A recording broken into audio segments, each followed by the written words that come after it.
तुम्ही कधी ही पोळी ट्राय केली आहे का? जर नसेल केली तर व्हिडिओ शेवटपर्यंत पहा. भन्नाट आणि टेस्टी अशी रेसिपी आहे. तर टिफिनसाठी म्हणाल तर उत्तम आहे, मुलांच्या आवडीची आहे. तर करायचं आहे काय? तर इथे एका पातेल्यामध्ये मी 2 वाटी इतकं पाणी घेतलं आहे आणि 1 वाटी इतका गूळ घेतलेला आहे. आता हे पाणी आपल्याला गरम करायला ठेवायचं आहे. तोपर्यंत कढईमध्ये मी सेम वाटीने 1 वाटी इतका बारीक रवा घेतलेला आहे. 1 चमचाभर तूप घालून घ्यायचे आणि रवा आपल्याला छान भाजून घ्यायचा आहे. रवा मीडियम गॅसवर मी भाजण्यासाठी ठेवला आहे. तोपर्यंत मिक्सर जारमध्ये 2 केळीची प्युरे करून घेतलेली आहे. इथे पाहू शकता. आता हे सगळं आपण बाजूला ठेवूया. आता रवा बऱ्यापैकी भाजून झाला. आता यामध्ये आपण जे गुळाचं पाणी केलेलं होतं, गरम करून घेतलं, ते यामध्ये घालून घ्यायचं. सगळं पाणी गाळून घालायचं म्हणजे कचरा वगैरे राहत नाही. आता छान असं मिक्स करून झालं की यामध्ये केळीची जी प्युरे केली होती ती ॲड करून घ्यायची आहे. तर इथे मी 1 वाटी रव्यासाठी 2 वाटी पाणी आणि 1 वाटी गूळ घेतलेला आहे. इथे तुम्ही गूळ तुमच्या अंदाजाने कमी जास्त केला तरी काही हरकत नाही आहे. केळीची जी प्युरे केली आहे तिथे तुम्ही केळी कुस्करून घालून घेऊ शकता.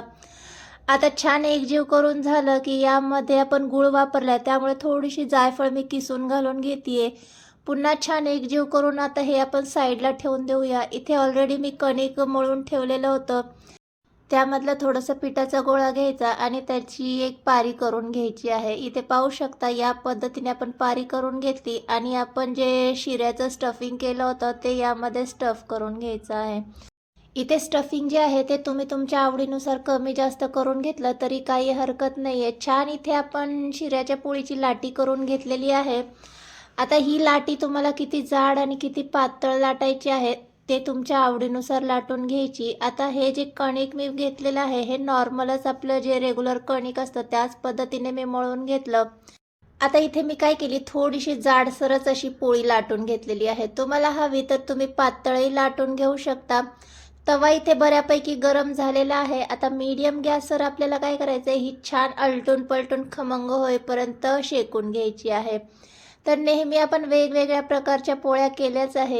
तर एकदा या पद्धतीने शिरा केळी पोळी ट्राय करा, नक्की सर्वांना आवडेल. तर इथे बऱ्यापैकी शेकून झाले की इथे मी तेल लावून घेतलेलं आहे. तुम्हाला हवं तर तूपही यासोबत लावून तुम्ही खाऊ शकता. गरम गरम तुपासोबत खाल्ली की भन्नाट अशी लागते. तर मुलांच्या टिफिनसाठी देण्यासाठी बेस्ट ऑप्शन आहे. झटपट टेस्टी आणि हेल्दी अशी इथे आपली केळी पोळी तयार झालेली आहे. व्हिडिओ आवडला असेल तर व्हिडिओला लाईक करा. चॅनलवर नवीन आला असाल तर चॅनलला मात्र नक्की सबस्क्राईब केल्याशिवाय जाऊ नका. भेटूया नेक्स्ट व्हिडिओमध्ये.